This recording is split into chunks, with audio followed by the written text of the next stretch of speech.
அல்லாஹ்வுடைய தூதர் ஸல்லல்லாஹு அலைஹி வஸல்லம் அவர்கள் இதனை வலியுறுத்துகிற ஒரு செய்தியை சொல்கிறார்கள். இந்த செய்தி சஹாபாக்களோடு நிப்பாட்டப்படுகிற மௌகூஃபான ஒரு செய்தியாக இருக்கிறது. இதை சில அறிஞர்கள் பலகீனமான செய்தி என்றும் குறிப்பிடுகிறார்கள். இருந்தாலும் அந்த செய்தி ஒன்று இருக்கிறது என்பதை உங்களுக்கு சொல்லி காட்டுவதற்காக அந்த செய்தியை சொல்கிறேன். நபி அவர்கள் சொல்கிறார்கள், மன் கான லஹு சஅத்துன் ஃபலம் யுضحி ஃபலா யக்ரபன்ன முஸல்லானா. யாருக்கு வசதி இருந்து அவர் உதுஹியா கொடுக்கவில்லையோ அவர் எங்களுடைய தொழுகிற முசல்லாவுக்கு வர வேண்டாம் என்று குறிப்பிடுகிறார்கள்.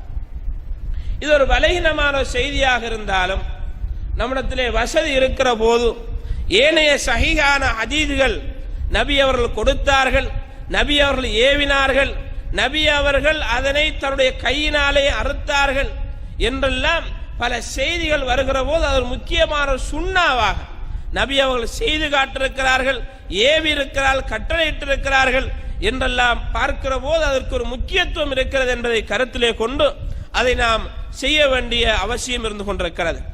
அதனை செய்கிற போது ஆடாக இருந்தால் ஒருவர் மாத்திரம்தான் அறுக்க முடியும். ஆனால் அவர் அந்த அறுக்கிற போது ஒரு நியத்தை முழுமையாக ஆக்கிக் கொள்ள முடியும்.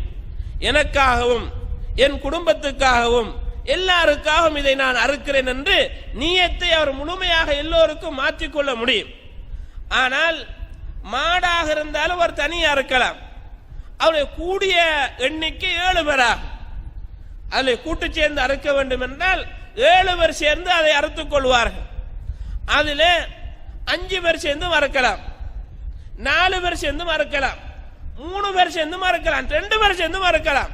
கூடிய எண்ணிக்கை 7 பேர். ஆக்கள் அதை சேர்ந்து கொண்டு அறுப்பதற்கான கூடிய எண்ணிக்கை 7 பேர். 7 பேர் இல்ல 6 பேர் தான் இருக்கு. அந்த மாட்டுடைய பெருமதியை 6 பேரும் பிரித்துக் கொள்வார்கள். இல்ல நம்ம 3 பேர் அறுக்க போகிறோம் என்றால் அவர்களும் அதை செய்து கொள்ளலாம், அதில் தடை கிடையாது. எனவே அதனை சேருகிற போது 7 பேருக்கு மேலே அதிகரிக்காமல் அதுக்கு உள்ளே உள்ள எண்ணிக்கையில் எத்தனை பேரும் சேர்ந்து அறுக்க முடியும்.